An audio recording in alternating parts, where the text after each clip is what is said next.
Many heat exchangers use saturated steam as a means to heat a colder fluid. This allows us to solve design and performance problems very easily using the NTU effectiveness method. Let's look at an example of how to do this. So we're going to start with a well-insulated heat exchanger. We have saturated steam. What we're going to do is we're going to heat up 1 kilogram per second of water, which has a heat capacity that's equal to 4,200 joules per kilogram Kelvin.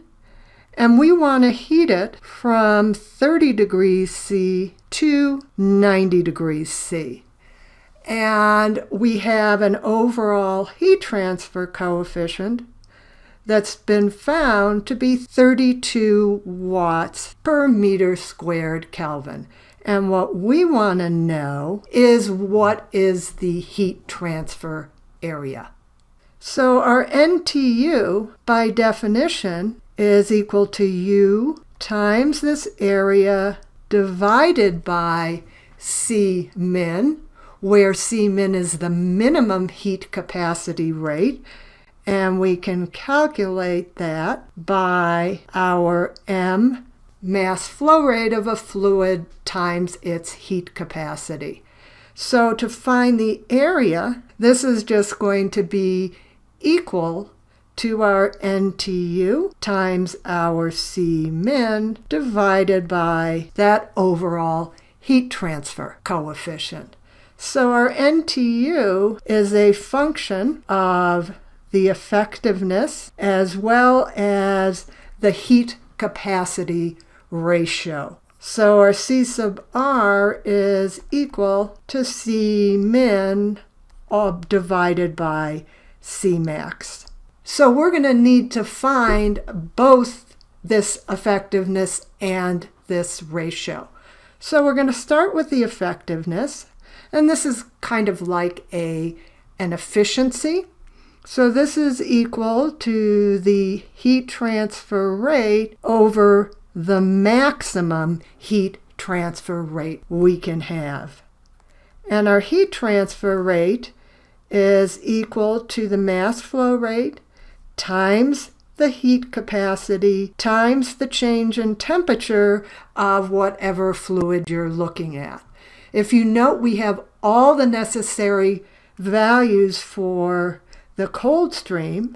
So this is going to be equal to 1 kilogram per second times 4,200 joules per kilogram Kelvin times our delta T, which is 60 degrees C.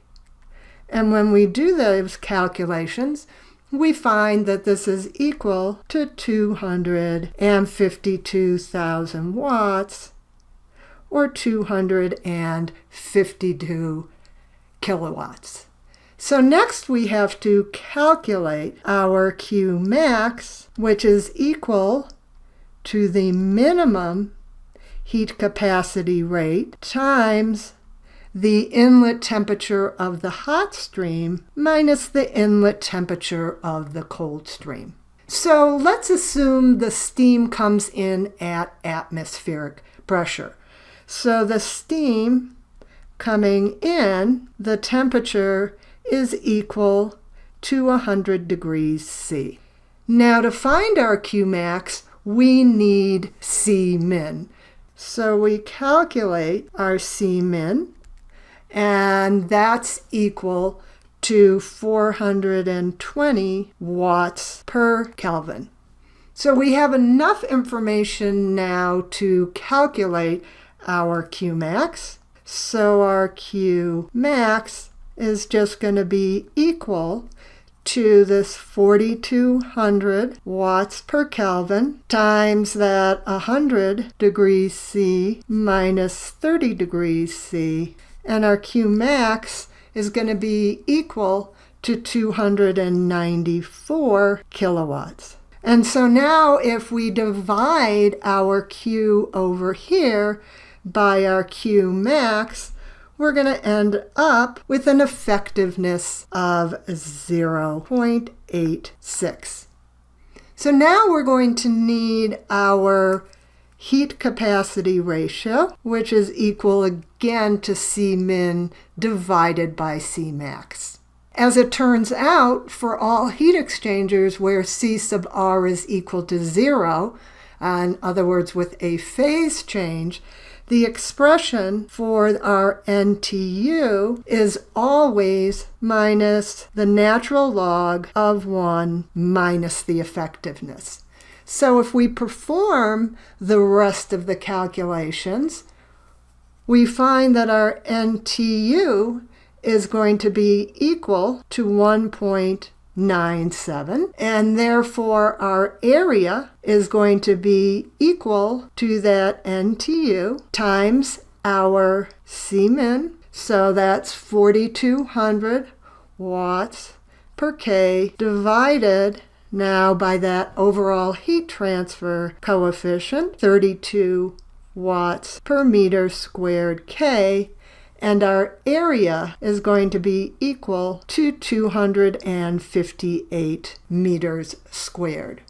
So just remember, whenever you have a saturated steam that's condensing in order to heat up a colder fluid, our C sub R is always equal to 0, and regardless of what the type of heat exchanger you have, our NTU is going to be equal to minus the natural log of 1 minus the effectiveness.